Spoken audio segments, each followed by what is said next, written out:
Bueno, bienvenidos a la segunda parte de este capítulo.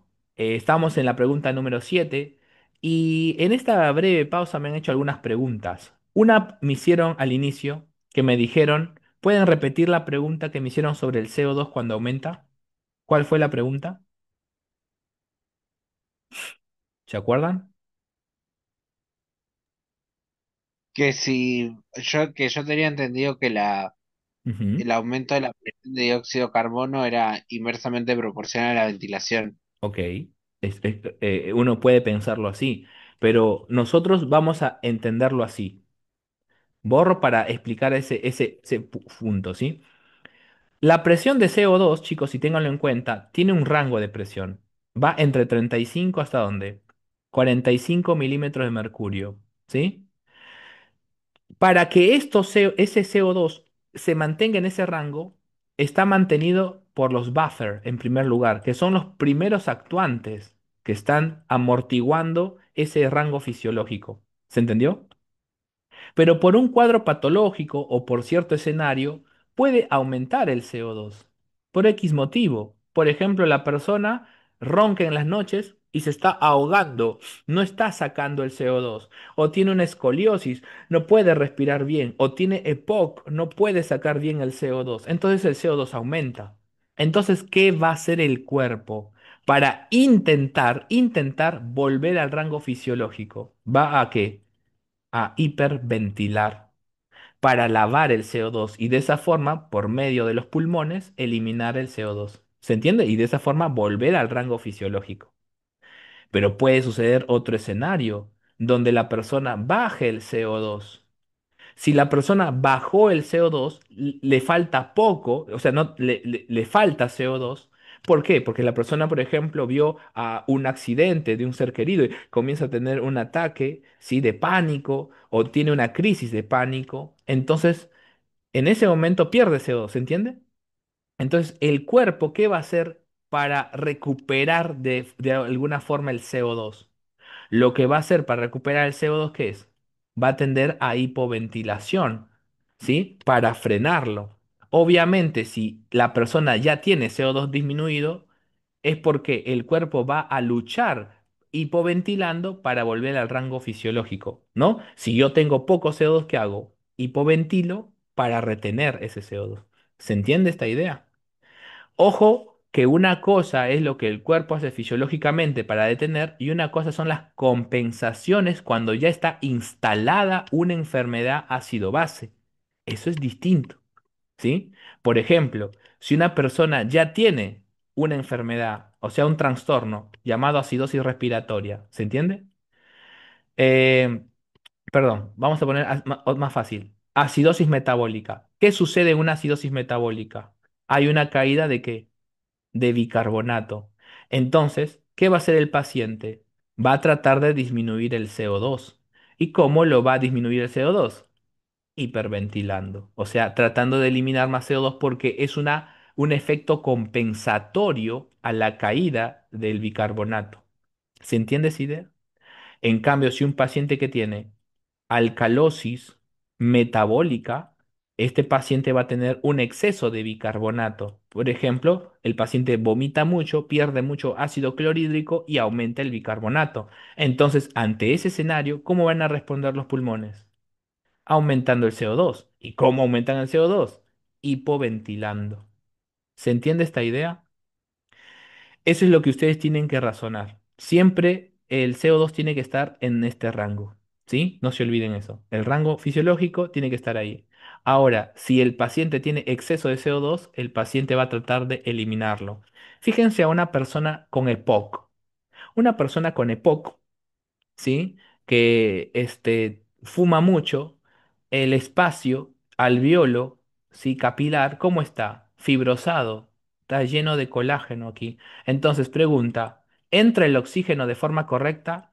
No entra de forma correcta. ¿Sale el CO2 de forma correcta? No sale. Por lo tanto, no puede hacer una buena difusión de gases.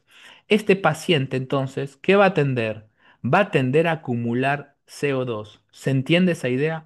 ¿Y qué pasa cuando tiene mucho CO2 en la sangre? Los quimiorreceptores centrales van a detectar ese aumento de CO2 y el paciente ¿qué va a hacer? va a tender a hiperventilar para eliminar CO2 y capturar el oxígeno porque no está difundiendo de forma correcta. ¿Se entiende esa idea que le estoy brindando? ¿Se entendió, chicos? Sí, sí. Bien. ¿Y la segunda pregunta cuál era? Era que si, si bien un aumento de la presión vos tenés que hiperventilar, Ujú, eh, eso yo lo tenía como que era una reacción que podía tardar entre minutos y horas y antes de eso también estaban los buffers sanguíneos. En caso que ujú. nos dé una respuesta en Bien. el choice de esas, nos mandábamos con Bien, esa antes sí, que pulmonar. lo primero que regula todo es esto, lo primero, los buffers. ¿Y sabes cuál es el buffer que regula todo esto? El principal, ¿cuál es el principal buffer de la sangre? ¿Alguien sabe cuál es el principal buffer de la sangre? El El bicarbonato. bicarbonato. Bicarbonato. Bien, se denomina así en realidad, bicarbonato barra ácido carbónico. ¿Sí? Porque todo buffer tiene esto es eso se llama base conjugada sobre el ácido conjugado, ¿sí? Entonces todo buffer tiene esta relación matemática. Y es correcto. Primero, antes de que cualquier cosa se altere, los buffers ya comenzaron a actuar para mantener el rango fisiológico. Muy bien. Y luego, en forma compensatoria, viene cualquier mecanismo ventilatorio. Bien. Y Dani mencionó una pregunta. Pensaba que los trastornos de difusión nunca afectaban el CO2. Depende, depende. Porque, por ejemplo, el CO2 nosotros sabemos que difunde mejor que el oxígeno a nivel de la barrera hemato-alveolar, ¿correcto? Bien, pero a veces esto de aquí es tan grueso que el paciente acumula dióxido de carbono porque ¿saben qué sucede? El paciente está fumando y el paciente al estar fumando aumenta mucho la presión de CO2 también alveolar y hace que no existe esa diferencia de CO2 entre ambos compartimientos. Si el paciente está fumando, llevando al espacio muerto CO2, escuchen, al espacio muerto CO2 y a nivel alveolar también CO2, entonces el CO2 de la sangre no difunde correctamente. Entonces, sumada a la fibrosis pulmonar, sumado al fumar, entonces el paciente va a acumular CO2. ¿Se entiende la idea? Y bueno, hay muchas cosas para hablar, pero ese es el fundamento de esta pregunta y seguimos con la octava pregunta. Vamos. En la octava pregunta es más compleja que las demás y dice lo siguiente. En una persona con una presión parcial de oxígeno en 99 milímetros de mercurio y una concentración de hemoglobina en 7 gramos por decilitro, la mitad del valor promedio normal, la manera más eficaz para aumentar significativamente el contenido arterial de oxígeno, ¿cuál sería? Marquen ustedes las respuestas. Wow, ya comenzaron a marcar. Dani dice la B, Martina la Sí. B también. Edith. B, B de bueno. Muy bien, B de bueno. ¿Quién más marcó? Bien, Eduardo la B, Alex la B. Chicos, muchas gracias por querer participar y seguir aprendiendo en esto, ¿sí? Michelle, Tomás, Daira la B. Bueno, marcamos la B, ya está. Muy bien, es la letra B. ¿Alguien me puede fundamentar por qué? ¿Se anima a fundamentarlo? Porque lo que falla no es en sí la cantidad de oxígeno, es el transporte, entre comillas, que tiene. Si Ujú. vos, por más de que le transfundas, no, que le des oxígeno para respirar puro, no lo puede mover y no lo puede pasar a los tejidos. Entonces eso va a hacer que no mejore aunque se le dé mascarilla, por ejemplo. Me gusta, me gusta. Bien, vamos a complementar lo que su compañera ha mencionado y muchas gracias por tu aporte. ¿Cuál es tu nombre? Martina. Bien, Martina, muy bien, me encanta. ¿Se acuerdan que habíamos mencionado que el contenido arterial de oxígeno, cómo se calculaba?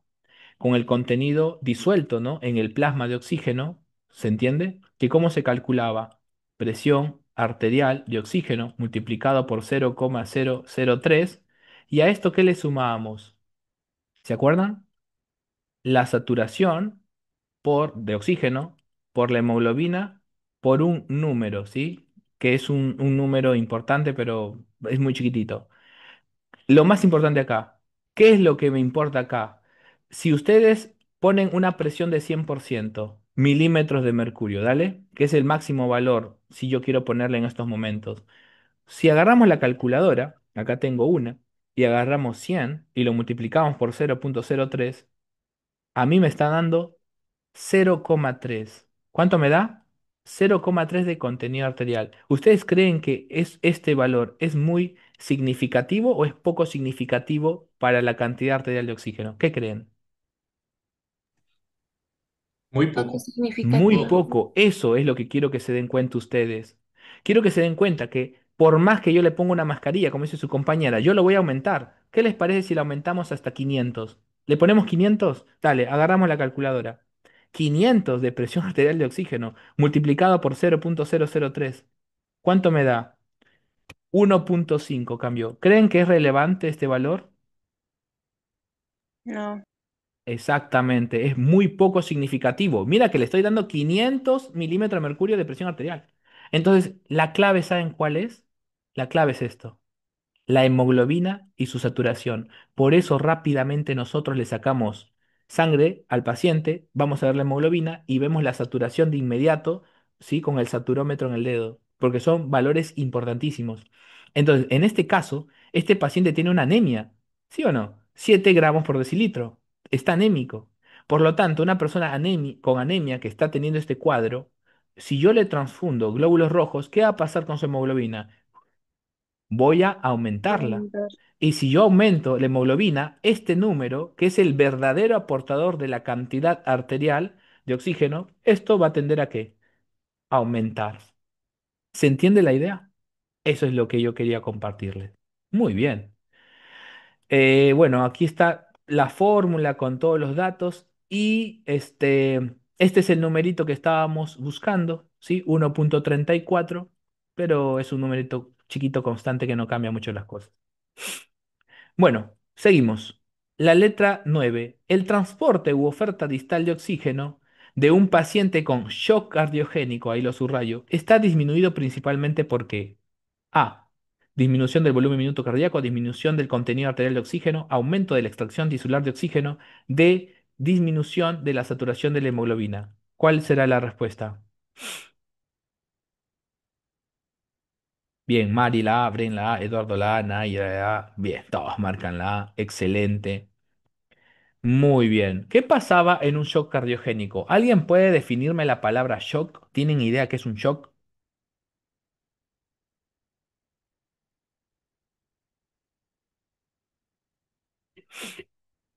Capaz no la Puede ser tienen. una A ver, disminución de la paz por debajo de 60. ¿puedes repetir qué es el shock?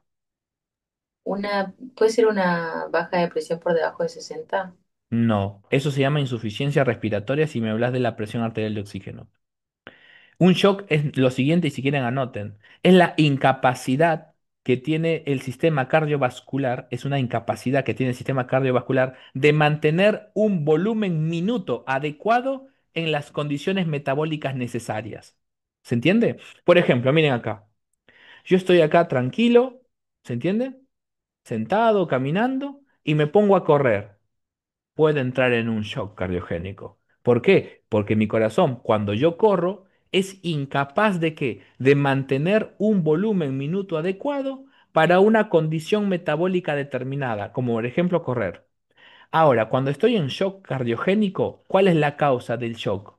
Problemas cardíacos. Existe shock sépticos, existe shock anafilácticos cuando estoy en anafilaxia, ¿sí? Eso es la característica del shock. Los shocks se asocian muchas veces a qué? A hipotensión arterial, o sea que los vasos se dilatan y cae la presión también bruscamente, ¿sí? Entonces, cuando hablan del transporte distal de oxígeno en un paciente con shock, nosotros agarramos la fórmula, ¿no? ¿Cuál es la fórmula? Oferta distal de oxígeno, volumen minuto, multiplicado por la cantidad arterial de oxígeno. Si el paciente está chocado, queda el shock, la incapacidad de mantener un volumen minuto adecuado para perfundir los tejidos en un escenario metabólico determinado, como por ejemplo correr. Entonces cae bruscamente el volumen minuto y, como son directamente proporcionales, caerá la oferta distal de oxígeno. Excelente. Sí, aquí está la misma formulita que les había enseñado. Siguiente pregunta.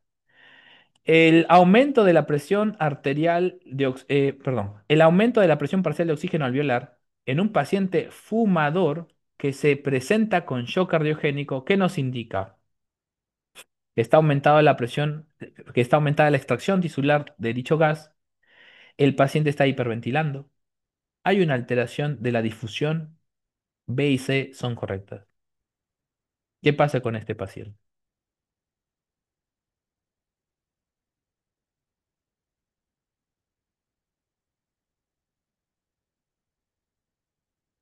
Eso es lo que D. habíamos hablado, ¿se acuerdan en un principio? Wow. Y se ve que entendieron entonces. Se ve que entendieron. Muy bien, muy bien. ¿La D será la respuesta correcta? Es la respuesta correcta. Perfecto. Vamos a agarrar un azul. ¿Sí? Muy bien, Alex. Es la D. ¿Qué dice acá? El aumento de presión parcial de oxígeno. ¿En dónde? En el alveolo. Habíamos dicho que esto es el alveolo. Estos son los capilares. ¿Y qué pasa en un paciente fumador que suele presentar fibrosis en esa barrera? ¿Sí? Fibrosis. O sea, trastornos de la difusión. Y al mismo tiempo que presenta un shock cardiogénico, o sea, una caída de qué? Del volumen minuto. ¿Vamos bien? Entonces, el paciente, ¿por qué la ves la correcta? ¿El paciente está hiperventilando? Sí, porque acumula CO2. Entonces, el CO2 en la sangre, ¿qué hace? Estimula los quimiorreceptores centrales para que hiperventile. Listo, la respuesta está bien. El paciente está hiperventilando, está tratando de sacar este CO2, pero no lo puede sacar del todo, porque el paciente es fumador, porque el paciente acá está metiendo, ¿qué cosa? Más oxígeno en la hiperventilación.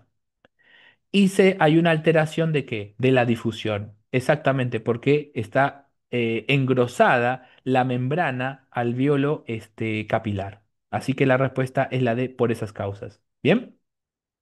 Ok. Si hablamos del surfactante pulmonar, ayuda a mantener comunicado y estables los alvéolos a diferencia de diferente radio. Es el responsable de la existencia de tensión superficial a nivel alveolar. Genera igual tensión entre alvéolos de distinto radio. Todas las opciones son correctas. ¿Cuál será la respuesta en esta pregunta? 11.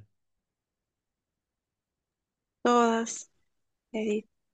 La A, marcan la A, marcan la A, marcan la A, marcan la A. Bien, muy bien. Ok. Bien, Malena, Eduardo, la A. A ver, vamos a ver si esa respuesta, Bren también, Tomás también, es la A. Vamos a ver si es la A. Bien, ¿alguien me puede fundamentar eso a diferencia de las otras que son incorrectas? O sea, es que teóricamente el surfactante pulmonar Ujú, ayuda a que haya una igual presión ujú, en los diferentes alvéolos. Si no tuviéramos el surfactante, ujú. habría, tipo, los que fueran más chiquitos tendrían una mayor presión y tenderían a irse, por así decirlo, hacia el que tiene menor presión y se colapsaría. Ujú. Muy bien, muy bien. Hay que tener en cuenta que nosotros tenemos los alvéolos comunicados, ¿no? Por este espacio. ¿Cómo se llama este espacio? ¿Alguien se sabe las comunicaciones interalveolares? ¿Cómo se llaman? ¿Mm? En histología lo vimos, ¿no? Los espacios de perfecto, los canales de Bien, Dani, muy bien. Entonces, todo ese surfactante lo que hace que es aumentar la tensión superficial o disminuir la tensión superficial. ¿Cuál es la función del surfactante? ¿Aumentar o disminuir la tensión? Disminuir. Disminuir la tensión. Muy bien, disminuir la tensión superficial. Les hago una pregunta. ¿Cuál es el responsable de la tensión superficial en los alvéolos? La interfase aire-agua. Exactamente, el agua, porque cuando nosotros tenemos alvéolo, acá que hay una lámina de agua. ¿Alguna vez alguien ha mojado una bolsa a propósito? Se dan cuenta que cuando agarran una bolsa que se llena de aire normalmente cuando está seca, pero si la mojamos, ¿qué se hace la bolsa con agua? ¡Pum! Se aplasta. Lo mismo sucedería si el alvéolo está con la lámina de agua, ¿qué pasaría? Se aplastaría. ¿Alguien sabe en la clínica médica cómo se llama cuando los alvéolos se aplastan y se quedan así? Colapso. ¿Cómo Sí, se llama ese colapso. colapso alveolar? Sí, se llama colapso, pero su nombre. Eso, Alex, excelente. Atelectasia. La atelectasia es el colapso del sistema pulmonar. Bien, entonces el surfactante, ¿qué hace? Bajar el efecto de la tensión superficial del H2O del agua para evitar ese colapso. Perfecta respuesta me dieron. Muy bien. D. ¿Qué dice aquí? La cantidad de oxígeno que difunde desde un alveolo a la sangre en unidad de tiempo durante la hematosis depende de la presión parcial de oxígeno a nivel alveolar, de la presión parcial de dióxido de carbono, de la presión de vapor de agua o la de todas son correctas.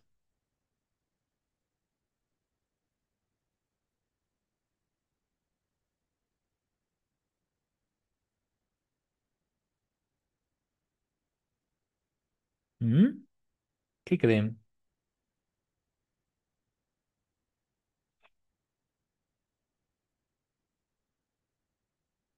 D. Aquí están marcando todos la A. ¿Alguien habló por el micrófono? ¿Puede ser? ¿Con otra letra? Martina, la D. Ok, está muy D. bien. La D dice todas son correctas, ok, pero acá se enfocan todos a esto. Bien. La A, Arosa, Arosa dice la B, ok, marcamos la B. Bueno, ¿cuáles creen que son todas las correctas? ¿Quién dijo todas las correctas? ¿Mm? ¿Quién dijo todas las correctas? Que es válido también, ¿no? A ver, acá tengo, denme un momento. Martina, Martina, vos dijiste todas las correctas, ¿puede ser? Sí, Por qué crees que es todas las correctas? Comentame. porque no se tienen todas en cuenta al momento de la difusión, Ok, o sea, las concentraciones de todas. bien. Pero dice acá, la cantidad de oxígeno que difunde desde un alveolo a la sangre, ¿sí? En unidad de tiempo durante la hematosis. Depende que, si bien es todas, ¿cuál es la que me genera mayor cambio en los movimientos? Porque la presión de vapor de agua, ¿cuánto es en el árbol es del sistema respiratorio? 47 47 milímetros. en ese mercurio. Muy bien, 47 milímetros de mercurio. Esto prácticamente no va a cambiar en ningún momento. ¿La presión parcial del dióxido de carbono puede afectarme acá? No. No, porque es un gas muy difusible. Difunde espectacularmente bien. ¿Se entiende la idea? Difunde excelente. Pero profesor, usted me dijo antes que difundía menos y se quedaba atrapado en los vasos. Sí, pero en una patología determinada como el EPOC, donde la persona está fumando, donde tiene fibrosis, ahí sí, pero esta pregunta es fisiológica en teoría, ¿no? Entonces, lo que realmente me genera cambios parciales aumentados, por ejemplo, disminuidos de oxígeno, que es la presión parcial de oxígeno a nivel alveolar. Porque nosotros a un paciente, ¿saben qué? Con hipoxemia o con insuficiencia respiratoria, ¿qué le vamos a dar? Oxígeno. Y le vamos a meter no al 0,21, al 21% atmosférico, no. Le vamos a meter al 100% de oxígeno, al 50%. Depende cuál sea la necesidad de oxigenación del paciente. ¿Se entendió la idea? Es la A por ese fundamento. Pero no está mal el pensamiento de pensar el vapor de agua y el dióxido de carbono. Por eso a alguien se le ocurrió cuando hizo este choice, pongámosle todas las opciones son correctas. No está mal. Bueno, vamos acá. El QRC es estimulado cuando aumenta la descarga de los QRP, disminuye la presión parcial de oxígeno por debajo de 60, aumenta la presión parcial de oxígeno, perdón, aumenta la presión parcial de dióxido de carbono arterial. Ninguna de las opciones es correcta. Sí. Fua, amigo. Todos marcaron la C y Dani dijo muerte. Nayara la C. Bueno, muy bien. Tomasito dijo la D. Bien. ¿Por qué Tomasito crees que es la D? ¿Por qué? Estamos hablando de quimiorreceptores centrales. Claro, quimiorreceptores centrales. Ah, yo puse la D, ¿no? Ujú. Sí, es la C. ¿Quieres cambiar de opinión? Sí, Sí, sí, porque puede en realidad, cambiar. o sea, Ujú, indirectamente, en realidad, no me sale ahora.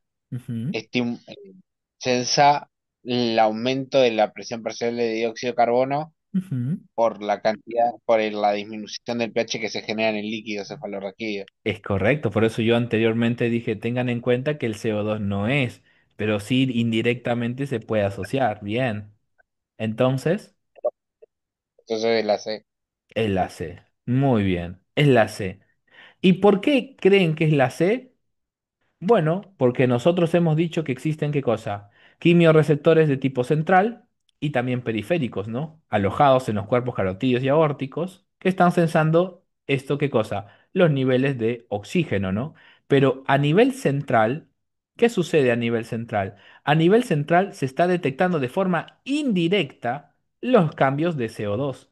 Pero lo que realmente, como dice su compañero, lo que se está detectando son los cambios de pH a nivel del líquido cefalorraquídeo. Y es excelente. ¿Por qué? Porque lo que sucede es esto. Cuando aumenta el CO2 en los vasos sanguíneos, el CO2, como es un gas, difunde hacia el líquido cefalorraquídeo, se une con el agua, formando el ácido carbónico con la anhidrasa carbónica del líquido cefalorraquídeo, y como esto es muy volátil, se disocia rápidamente y forma ¿qué cosa? Bicarbonato con protones. Estos protones son detectados por justamente el área quimiorreceptora sensible, o sea, por los quimiorreceptores centrales. ¿Se entendió?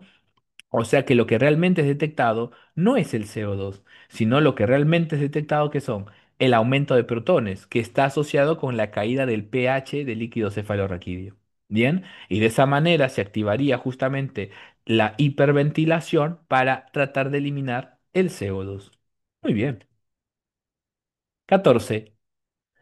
La afinidad de la hemoglobina por el oxígeno está disminuida cuando disminuye la temperatura, aumenta el pH, aumenta la presión parcial de dióxido de carbono, disminuye la concentración de hidrogeniones. Marquen.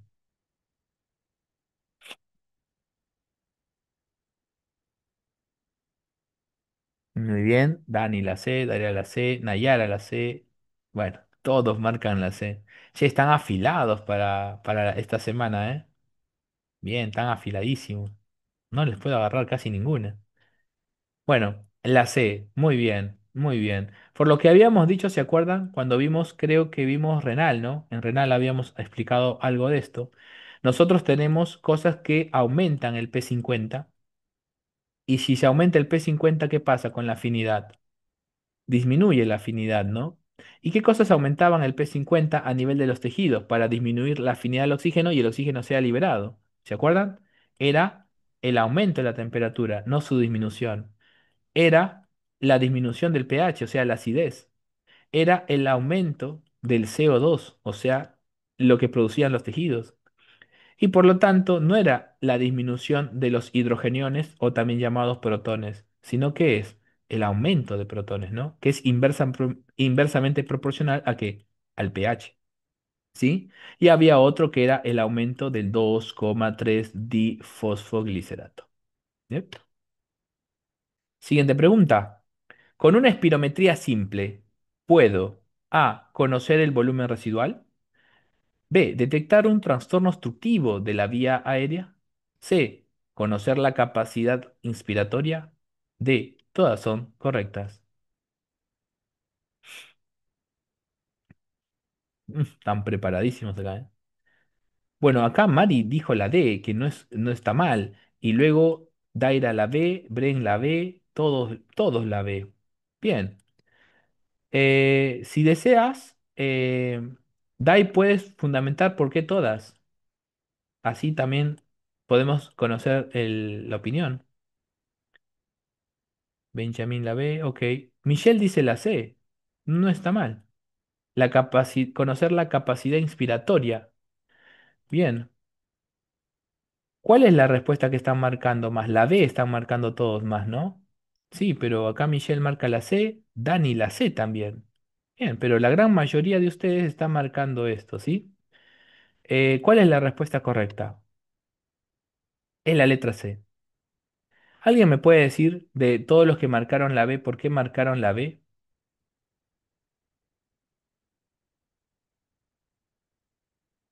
¿Por qué se les ocurre que marcaron la B? Dice No era detectar. porque se podía conocer el BEF1 y la capacidad vital forzada, y eso me parece. Me gustó. BEF 1 mencionaste. ¿Y qué más? La capacidad vital forzada, Pero, ¿correcto? pero esa sería una espirometría forzada, no simple. Ahí está la diferencia. Eso, muy bien. Dani dice eso, muy bien. Opino lo mismo que Dai. Bien, es correcto, claro. ¿Y acá qué dice? Espirometría simple. ¿Alguien me puede decir, porque ustedes, yo sé que muchos de ustedes saben hasta más que yo en algunas cosas, ¿me pueden decir cuál es la diferencia entre una espirometría simple y una forzada? Así les queda también a sus compañeros.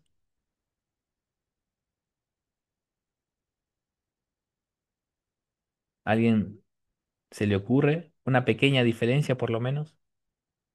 No es que la espirometría simple no se hace usando la capacidad vital forzada, solamente se mide una inspiración y una expiración sin que sea máxima.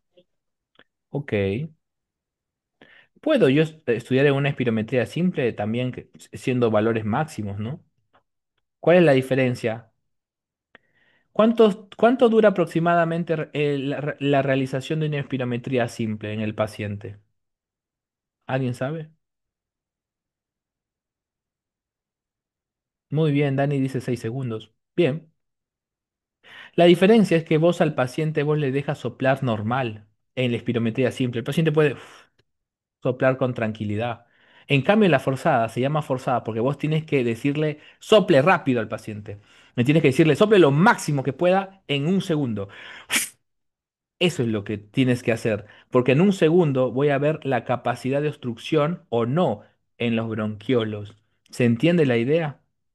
Entonces, esa es la diferencia, que uno es simple, no necesita de un esfuerzo, en cambio, la espirometría forzada necesita justamente ese esfuerzo del paciente en un segundo para ver el pico, cuánto expira en un segundo.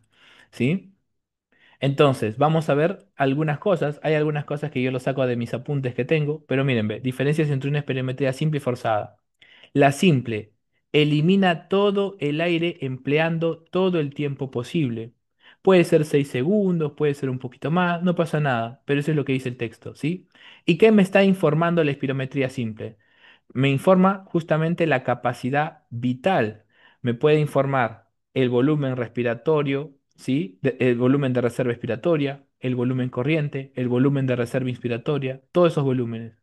Ahora, la espirometría forzada, ¿qué dice acá? Elimina todo el aire empleando el menor tiempo posible. O sea, el paciente tiene que sacar todo el aire, si es posible, en un segundo, ¿sí? Rapidísimo, y obviamente va a proseguir hasta que se quede sin aire, pero el inicio tiene que ser como si fuera un golpe, ¿sí? Entonces, ahí que estoy estudiando, ahí ya no estoy estudiando volúmenes solamente, estoy estudiando qué cosa, flujos. Y eso, por eso su compañera dijo acá esto, ¿ve? Volumen expiratorio, ¿no? Forzado en el primer segundo. Este uno significa en el primer segundo. ¿Se entendió? Ese es el fundamento de esta respuesta. Muy bien.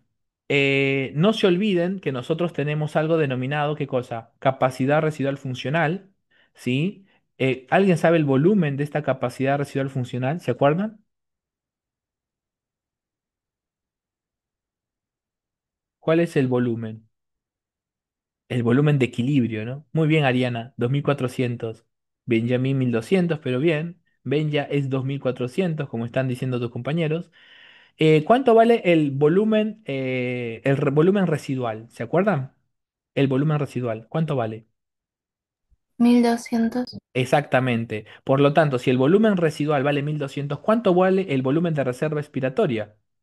1200 también. Entonces, 1200 más 1200 se forma la capacidad residual funcional.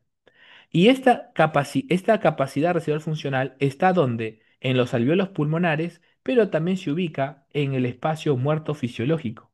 ¿Sí? Eso es importante que lo tengan en cuenta. Entonces, miren, ve, cuando nosotros estamos viendo lo de color azul pálido y azul más fuerte, entonces estos dos representan ¿qué cosa? Representan la capacidad residual funcional.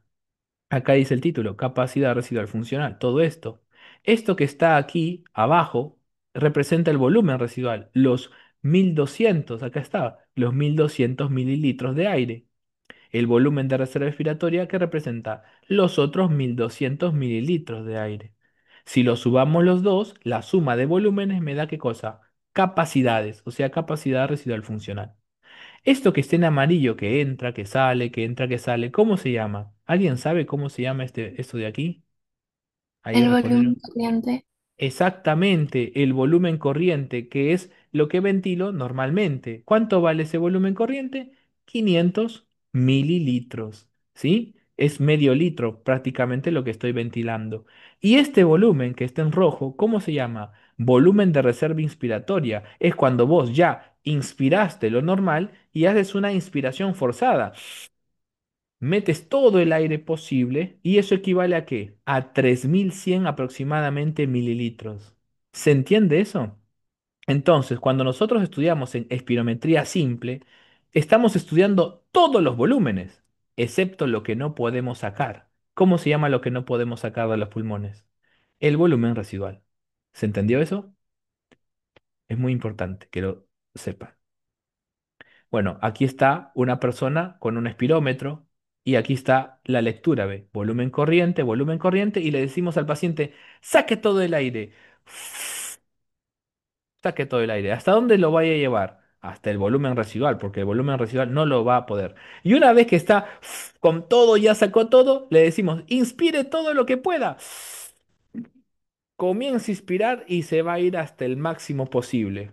¿Hasta dónde? Hasta el lugar de capacidad vital, con la suma de los tres volúmenes, el de reserva expiratoria, el volumen corriente y el de reserva inspiratoria, hasta acá. Y luego le decimos, saque el aire y ahora respire normalmente. Y revuelve a respirar. Ese es el mecanismo de trabajo, ¿sí? Por lo tanto, el volumen residual no lo estudiamos con este mecanismo.